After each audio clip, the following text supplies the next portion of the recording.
Comment être pris en M1 de droit des affaires? Bonjour à tous, je m'appelle Mehdi Loumi, je suis étudiant en M1 de droit des affaires à Paris Cité. Et dans cette vidéo, j'aimerais vous expliquer comment j'ai été pris en Master 1 de droit des affaires. En L1, j'avais 12,5 de moyenne, en L2, j'avais 12 de moyenne, en L3, j'avais 10,5 de moyenne, mais ça ne m'a pas empêché d'avoir un bon master sans phase complémentaire sur la plateforme Mon Master. Beaucoup d'étudiants n'ont pas le master qu'ils veulent et j'ai pas envie que vous soyez l'un d'entre eux. Alors c'est parti. Je pense que le premier point que j'aimerais faire, c'est qu'il faut comprendre ce qui se passe dans la sélection.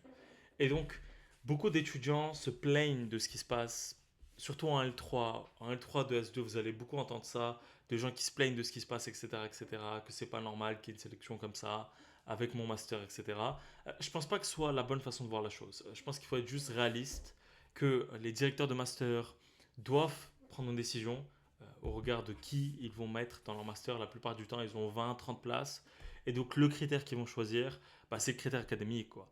Donc, ils vont prendre l'étudiant qui a 16 ou l'étudiant qui a 11, etc., etc. Dans mon cas, c'est un peu spécial, je reviendrai là-dessus après. Mais donc, c'est l'idée.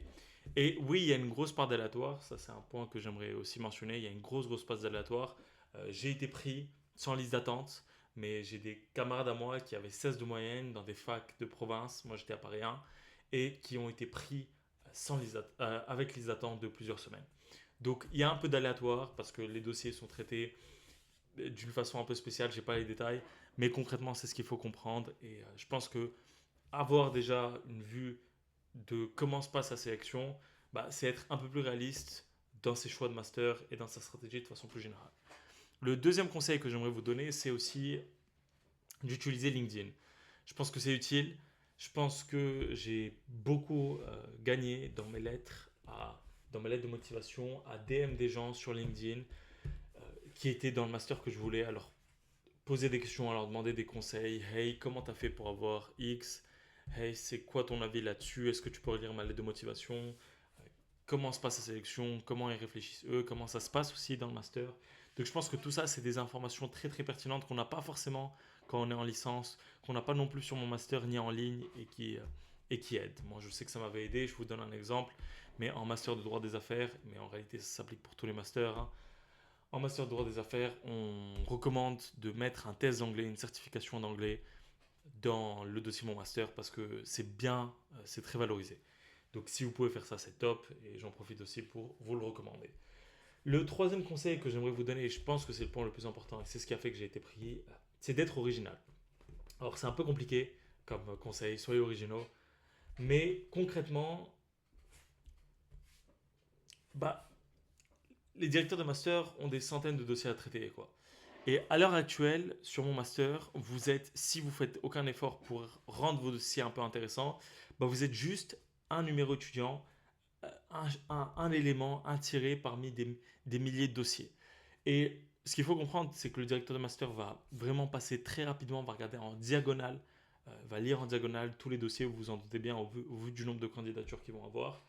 Et que bah, si vous avez quelque chose de très classique, un CV normal, que vous avez juste fait une petite asso à côté, que vous n'avez pas les meilleures notes, et que votre dossier, enfin votre lettre de motivation, elle est faite avec ChatGPT, etc., bah, vous ne mettez pas au maximum les chances de votre côté. Et si vous vraiment vous, entre guillemets, misez sur bah, la bonne foi, le côté original de votre dossier, mais que vous ne faites pas l'effort derrière, bah, c'est même une bonne lettre de motivation.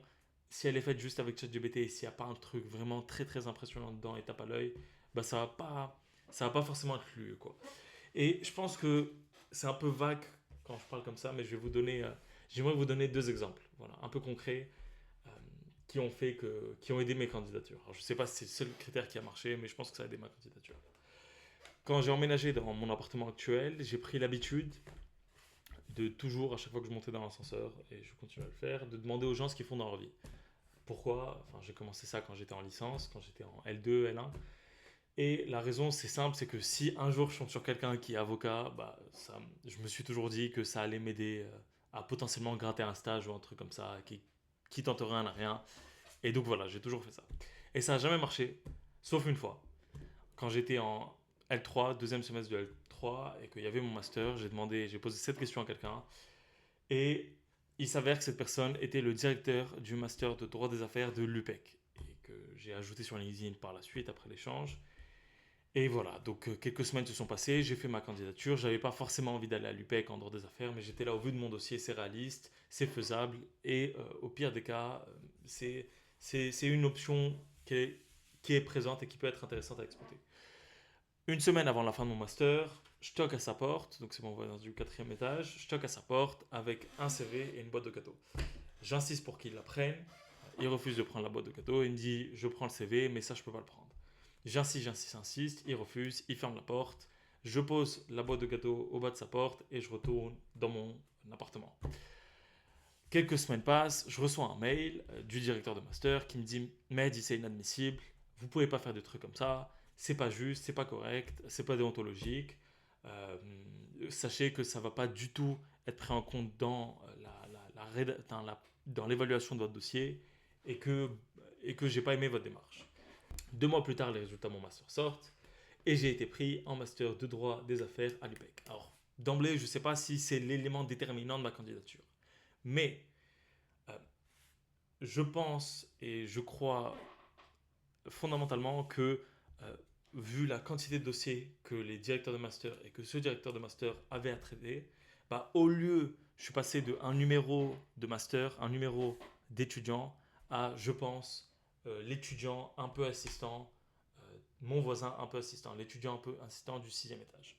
Et je pense que c'est une force. Je pense pas que ce soit quelque chose de mauvais. Je pense que mieux vaut faire sentir quelque chose au directeur de master que rien leur faire sentir. Alors je vous dis pas d'aller les harceler, mais je dis juste que, bah, à un moment donné, il faut se démarquer d'une façon ou d'une autre. Peu importe le moyen, et que ce soit par mail ou que ce soit dans la vraie vie si vous en avez la possibilité, bah, je pense que c'est des éléments qui montrent que vous êtes vraiment motivé pour intégrer le master. Et je pense qu'il a lu 2 fois mon CV probablement, mais que le fait d'avoir une double lecture du CV au lieu d'une lecture en diagonale, bah, ça peut être joué en ma faveur. Voilà. Le deuxième exemple que j'aimerais vous donner, c'est ce qui a fait que je pense que j'ai été pris aussi en M1 de droit des affaires à Paris Cité, c'est que j'avais une onglet que sur la partie pièces complémentaires de mon master, j'ai toujours mis des éléments. Et donc je faisais pas mal de trucs à côté, ce qui justifiait en partie ma moyenne. Je bossais, je faisais pas mal de sport, en compétition à la fac, etc. etc. Et cetera. Et ça, bah, c'est des points qui ont joué en ma faveur en ce que c'était des images que j'avais mis en pièces complémentaires. Et donc quand le directeur de master scrollait pour lire mon dossier en diagonale, et bah, il tombait sur une image et une fois encore, ça change du reste des dossiers et ça distingue un peu de la masse. Voilà pour mes conseils. Le dernier pour la route, mais je pense que c'est un peu basique. Restez positif. Il y a franchement vraiment moyen que vous soyez pris, même si vous n'avez pas les meilleures moyennes. Si vous avez de bonnes moyennes, 13, 14, 15, j'ai aucun doute pour vous. Pour le reste, ils prennent peut-être pas droit des affaires parcours HEC, mais que ce soit en province ou d'autres facs à Paris, ils prennent en compte vos dossiers et vont lire et vont vous répondre. Il y a toujours une phase où vous pouvez envoyer des mails au directeur de master. Moi, je vous recommande vraiment de faire ça et d'essayer d'être original par mail, pas juste copier-coller déjà votre lettre de motivation, vraiment ajouter des éléments supplémentaires. Je pense aussi que en dehors de ça, il y a la phase complémentaire. Moi, j'ai des potes à moi qui ont été pris dans de bons masters, dans des masters très bien, euh, en phase complémentaire, et donc c'est pas non plus à laisser de côté. Voilà, bon courage pour cette période et à très vite. Ciao.